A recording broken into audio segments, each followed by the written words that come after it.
ಯಾಕಪ್ಪ ಗಣೇಶ, ಏನಾಯ್ತು? ಬರೀ ಸುಳ್ಳು. ಅಪ್ಪ ಅಮ್ಮನಿಗೆ ಬೇಡವಾಗಿ ತೊಟ್ಟಿಲ್ ಬಿದ್ದ ಮಕ್ಕಳು ಕೂಡ ಅಪ್ಪ ಅಮ್ಮ ಅಂತ ಕರೆಯೋಕೆ ಯಾರು ಸಿಗ್ತಾರೆ, ಅದರಿಂದಾದ್ರೂ ನಾವು ಅನಾಥರನ್ನ ಪಟ್ಟಣ ಕಳ್ಕೋಬಹುದು ಅಂತ ಕಾಯ್ತಾ ಇರ್ತಾರೆ. ಅಂಥದ್ರಲ್ಲಿ ಅಪ್ಪ ಅಮ್ಮ ಇದ್ರೂ ಕೂಡ ನಾನ್ ಅನಾಥೆ ಅಂತ ಹೇಳ್ಕೊಂಡಿದ್ಯಲ್ಲ, ನೀನು ಒಂದ್ ಹೆಣ್ಣ. ಸಂಬಂಧದ ವಿಷಯ ಬಂದಾಗ ಹೆಣ್ಣನ ಸತ್ಯಕ್ಕೆ ಗಂಡನ ನಂಬಿಕೆಗೋಲಿಸ್ತಾರೆ. ಹೆಣ್ಣಾಗಿರೋ ನೀನು ಸತ್ಯಕ್ಕೆ ತರ್ಪಣ ಬಿಟ್ಟು ತಬ್ಲಿ ಅಂತ ಹೇಳ್ಕೊಳಕ್ ನಿಂಗೆ ನಾಚಿಕೆ ಆಗ್ಲಿಲ್ಲ? ಎಲ್ಲಾ ಮಕ್ಳು ಅಪ್ಪ ಅಮ್ಮನ ಋಣ ತೀರ್ಸೋದಿಕ್ಕೆ ಒಂದೇ ಒಂದು ಅವಕಾಶಕ್ಕೋಸ್ಕರ ಕಾಯ್ತಾ ಇರ್ತಾರೆ. ಆದ್ರೆ ನೀನು ಆ ಅವಕಾಶಕ್ಕೋಸ್ಕರ ಕಾಯ್ದೆ ಅನಾಥೆನ ಪಟ್ಟ ಕಟ್ಕೊಂಡ್ ಬಂದಿದ್ಯಲ್ಲ, ನಿನಗೆ ಅವ್ರ ಮೇಲೆ ಗೌರವ ಇಲ್ವೋ ಅಥವಾ ಅವ್ರಿಗೆ ನಿನ್ ಮೇಲೆ ಪ್ರೀತಿ ಇಲ್ವೋ? ಅದೆರಡಕ್ಕಿಂತ ಹೆಚ್ಚಾಗೆ ನಂಗ್ ನಿನ್ ಮೇಲೆ ಪ್ರೀತಿ ತುಂಬಿಕೊಂಡಿದೆ. ತಮ್ಮ ತಂಗಿಗೋಸ್ಕರ, ಅವ್ರ ಭವಿಷ್ಯಕ್ಕೋಸ್ಕರ ತಾನೆ. ಹಾಗೆ ನಾನು ಎಲ್ರನ್ನೂ ಮರ್ತಿದ್ದು ನನ್ ಪ್ರೀತಿ ಪಡೆಯಕ್ಕೆ, ನಿನ್ ಜೊತೆ ಜೀವನ ಪೂರ್ತಿ ಇರಕ್ಕೆ. ಏಯ್, ಪ್ರೀತಿ ಅಂತೆ ಪ್ರೀತಿ. ನನ್ ಯೋಗ್ಯತೆ ಏನು, ನಿಮ್ ತಂದೆಯವ್ರ ಯೋಗ್ಯತೆ ಏನು? ಜಾತಿ ಅಂತಸ್ತು ಐಶ್ವರ್ಯ ಹುಡ್ಕೊಂಡು ಹೋದ್ರೆ ಸಿಗೋದು ಪ್ರೀತಿ ಅಲ್ಲ, ಬರೀ ವ್ಯಕ್ತಿ. ಸರ್ಕಾರ ನಮ್ ತಂದೆ ಕೆಲಸ ಕೊಟ್ಟಿದೆ, ಆದ್ರೆ ನೀನ್ ಇಲ್ಲಿ ಕೆಲವ್ರು ಕೆಲಸ ಕೊಟ್ಟಿದ್ಯಾ. ಅವರಲ್ಲಿರೋದು ಅಧಿಕಾರ, ನಿನ್ನಲ್ಲಿರೋದು ಆತ್ಮೀಯತೆ. ಜನ ಅವ್ರನ್ನ ನೋಡಿದ್ರೆ ಹೆದರ್ತಾರೆ, ನಿನ್ನನ್ನ ಗೌರವಿಸ್ತಾರೆ. ಒಂದ್ ಹುಡುಗಿ ಒಬ್ಬನ್ ಪ್ರೀತಿಸೋಕೆ ಇದಕ್ಕಿಂತ ಬೇರೆ ಕಾರಣ ಬೇಕಾಗಿಲ್ಲ. ಅಷ್ಟೇ ಅಲ್ಲ, ನಾನು ಪ್ರೀತಿಸ್ತಾ ಇರೋದು ಈಗ್ಲಿಂದಲ್ಲ, ಮಂಡ್ಯದಲ್ಲಿ ನಿನ್ನ ನೋಡ್ದಾಗಿಂದ. ಊರ್ ಬಿಟ್ಟು ಊರ್ಗ್ ಬಂದು ದೇಶ ಬದಲಾಯಿಸ್ಕೊಂಡು ಗಣೇಶ ಅಂತ ಹೆಸರಿಟ್ಕೊಂಡ್ ಮಾತ್ರಕ್ಕೆ ನಿನ್ ವ್ಯಕ್ತಿತ್ವ ಬದಲಾಗಲ್ಲ. ಈ ಪಾರ್ವತಿಗೆ ನೀನ್ ಯಾವತ್ತಿದ್ರೂ ಈಶ್ವರ.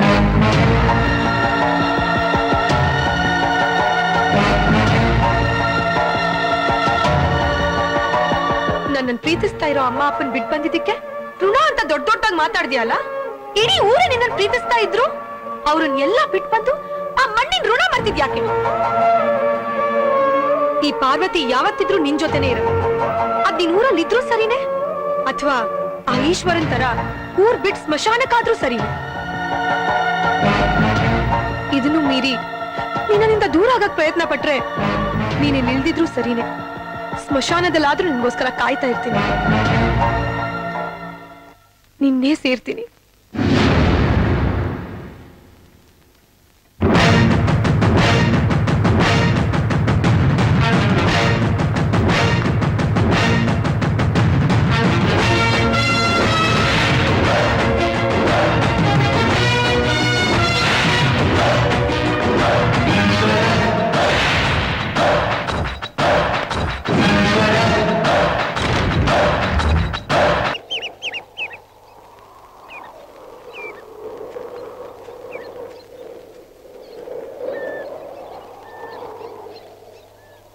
ಪಾರು,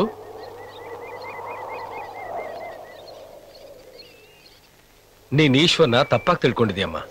ಅವನ್ ಸುಳ್ಳು ಹೇಳಿರೋದ್ರಲ್ಲಿ ಅವನದೇನೂ ಸ್ವಾರ್ಥ ಇಲ್ಲ, ಬದಲಾಗಿ ಊರಿನ ಪ್ರಾಣನೇ ಇದೆ.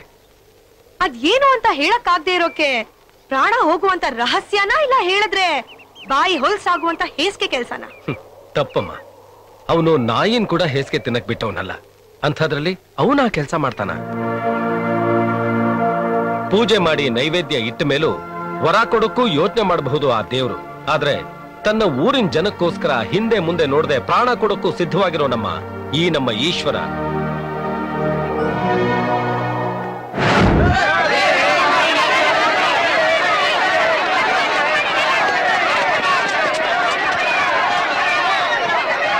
ನೋಡಿ, ಎಲ್ರೂ ಸಮಾಧಾನವಾಗಿರಿ. ಇಲ್ಲಿ ಯಾರು ಬಂದು ಗಲಾಟೆ ಮಾಡಬಾರ್ದು. ನೀವೇನೇ ಹೇಳೋದಿದ್ರು ಕೋರ್ಟಿಗೆ ಬಂದು ಹೇಳಿ. ದಯವಿಟ್ಟು ಗಲಾಟೆ ಮಾಡಬೇಡಿ, ದಯವಿಟ್ಟು. ನನ್ ಮತ್ ಅವ್ರನ್ನ ಅರೆಸ್ಟ್ ಮಾಡೋದ ತಪ್ಪ ಅವ್ರು ಏನಪ್ಪ ಮಾಡಿದ್ದಾರೆ? ಅದನ್ನ ಕೋರ್ಟ್ ಅಲ್ಲಿ ಜಡ್ಜ್ ಹೇಳ್ತಾರೆ. ಬೇಡಪ್ಪ, ಇದೆಲ್ಲ ಅವ್ರದ್ದೇನು ತಪ್ಪಿಲ್ಲ. ಬೇಕಿದ್ರೆ ನಿನ್ ಕಾಲಕ್ಕೆ ಬಿಡ್ತೀನಿ, ನನ್ ಗಂಡನ್ ಬಿಟ್ಬಿಡಪ್ಪ. ಹೋಗ್ರಮಾಚೆ, ಹೋಗ್ರಮಾಚೆ.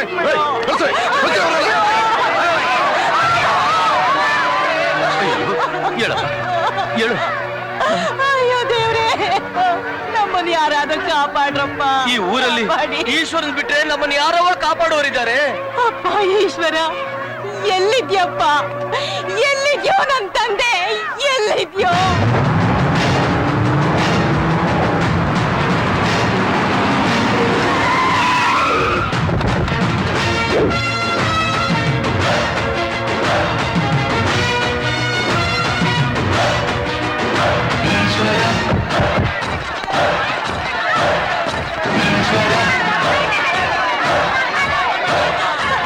ಈಶ್ವರಪ್ಪ, ನಮ್ಮಯ್ಯ ಅಂತೀನಪ್ಪ, ನಮ್ ಗಂಡದನ್ನ ಕಾಪಾಡಪ್ಪ. ನೀನೇ ಕಾಪಾಡ್ಬೇಕಪ್ಪ, ಕಾಪಾಡ್ಬೇಕು. ನಮ್ ಗಂಡಿರೋ ಏನ್ ತಪ್ಪು ಮಾಡಿದಾರೋ ಏನೋ ಗೊತ್ತಿಲ್ಲ. ಪೊಲೀಸ್ನವ್ರು ಹಿಡಿದು ಒಳಗಡೆ ಹಾಕ್ಬಿಟ್ಟಿದ್ದಾರೆ. ಹೇಗಾದ್ರೂ ಮಾಡಿ ನಮ್ ಗಂಡನ್ನ ಕಾಪಾಡಪ್ಪ. ನೋಡಿಮ್ಮ, ನೀವೆಲ್ಲ ಧೈರ್ಯವಾಗಿರಿ. ನಿಮ್ಮವ್ರಿಗೆ ಯಾರಿಗೂ ಏನೂ ಆಗಲ್ಲ. ನಾನು ಇದೀನಲ್ಲ.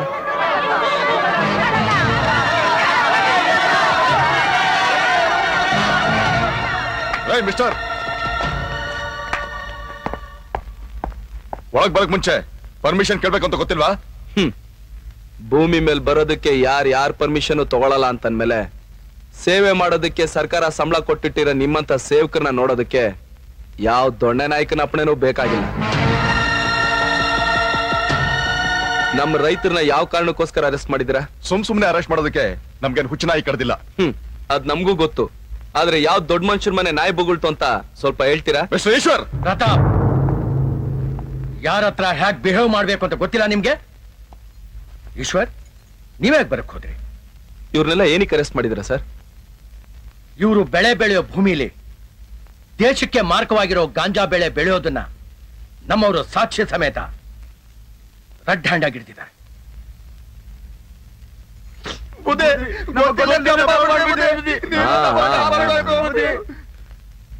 ನಾಗರಾಜ, ನೀನ್ ಬ್ಯಾಂಕಲ್ಲಿ 60,000 ರೂಪಾಯಿ ಸಾಲ ತಗೊಂಡಿದ್ದಲ್ಲ, ತೀರಿಸ್ತೀಯಾ? ಇನ್ನೂ ಇಲ್ಲ ಬುದ್ಧಿ. ನಿನ್ ಮಗಳ ಮದುವೆಗೆ ಅಂತ 35,000 ರೂಪಾಯಿ ಸಾಲ ತಗೊಂಡಲ್ಲ, ಏನಾಯ್ತು? ಇನ್ನು ಬಡ್ಡಿ ಕಟ್ತಾ ಇದೀನಿ ಬುದ್ಧಿ. ಓಹೋ, ನಿನ್ ಮಗ ಕಾಲೇಜಲ್ಲಿ ಓದ್ತಾ ಇದ್ದಾನಲ್ಲ, ಫೀಸ್ ಕಟ್ಟಿದ್ಯಾ? ಏನು ಕಟ್ಟಿಲ್ಲ ಅಣ್ಣ. ಸರ್, ಇವತ್ತು ಮಾರ್ಕೆಟ್ ಅಲ್ಲಿ 1 ಕೆಜಿ ಗಾಂಜಾಗೆ 10,000 ರೂಪಾಯಿ ಬೆಲೆ ಇದೆ. ನೀವು ಸೀಸ್ ಮಾಡಿರೋ 20 ಎಕರೆ ಜಮೀನಲ್ಲಿ ಕನಿಷ್ಠ ಪಕ್ಷ ಅಂದ್ರೂ 20,000 ಕೆಜಿ ಗಾಂಜಾ ಬೆಳಿಬಹುದು. 20,000 ಕೆಜಿ ಗಾಂಜಾಗೆ 10,000 ಕೋಟಿ ರೂಪಾಯಿ ಅಷ್ಟು ಬೆಲೆ ಬಾಳುತ್ತೆ ಅಂತ ಇವ್ರು ಗೊತ್ತಿದ್ದಿದ್ರೆ ಇವರೆಲ್ಲ ಸಾಲ್ಗಾರೇ ಆಗ್ತಾ ಇರಲಿಲ್ಲ ಸರ್. ಇವತ್ತು ನಮ್ಮ ರೈತರ ಪರಿಸ್ಥಿತಿ ಹೇಗಿದೆ ಅಂತಂದ್ರೆ, ಒಂದು ಮಳೆ ಬರದೆ ಬರ ಸುತ್ಕೊಳ್ಳುತ್ತೆ, ಇಲ್ಲ ಮಳೆ ಹೆಚ್ಚಾಗಿ ಇರೋ ಬರೋ ಬೆಳೆ ಎಲ್ಲ ಕೊಚ್ಕೊಂಡು ಹೋಗ್ಬಿಡುತ್ತೆ. ಅಂತದ್ರಲ್ಲಿ ಜೀವನಕ್ಕೊಂದು ದಾರಿ ಆಗ್ಲಿ ಅಂತ ಯಾರ್ದೋ ಮಾತು ಕೇಳ್ಕೊಂಡು ದುಡ್ಡಿನಾಸೆಗೆ ಈ ತರದೊಂದು ಕೆಲಸ ಮಾಡಿದ್ದಾರೆ.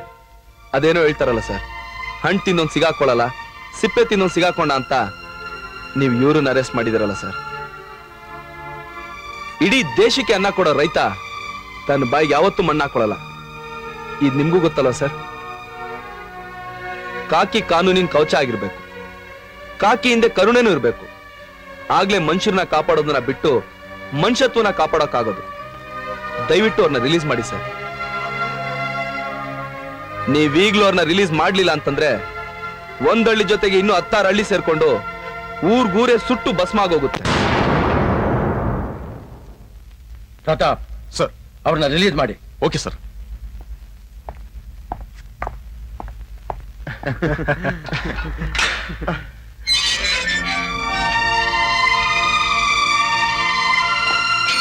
ಲಾಕಪ್ ಬಾಗ್ಲು ತೆಗ್ದೇ ಇರ್ಲಿ. ಇದಕ್ಕೆ ಕಾರಣ ಆದವ್ರನ್ನ ನಾನೇ ಸಾಕ್ಷಿ ಸಮೇತ ಕಳಿಸ್ಕೊಡ್ತೀನಿ. ನೀವ? ಈ ಈಶ್ವರ್ ಖಾದಿ ಧರಿಸಲ್ಲ, ಆದ್ರೂ ಸೇವೆ ಮಾಡ್ತಾನೆ. ಕಾಕಿ ಹಾಕಲ್ಲ, ಆದ್ರೂ ಕಾನೂನು ಕಾಯ್ತಾನೆ.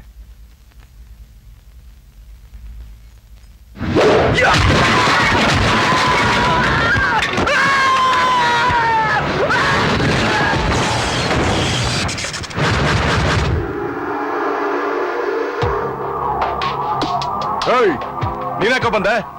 ಭೂಮಿನ ಉತ್ತು ಬೆಳೆನ ಬೆಳೆದು ಭವಿಷ್ಯ ಕಟ್ಟೋ ರೈತರ ಬಾಯಿಗೆ ಮಣ್ಣಾಕೋ ಕೈ ಯಾವುದು ಅಂತ ಹುಡುಕೊಂಬಂದೆ. ಬಂದ್ರೇನೋ ಪ್ರಯೋಜನ? ಏನೋ ಮಾಡ್ತೀಯಾ? ಮಾಡಿರೋ ತಪ್ಪನ ಒಪ್ಕೊಂಡು ಸಂಧಾನಕ್ಕೆ ಬಂದ್ರೆ ನಿನಗ್ ಶಿಕ್ಷೆ ಕಮ್ಮಿ ಮಾಡಿಸ್ತೀನಿ, ಇಲ್ಲ ಯುದ್ಧನೂ ಮಾಡ್ತೀನಿ. ಓ, ಯುದ್ಧನೂ ಮಾಡ್ತೀಯಾ?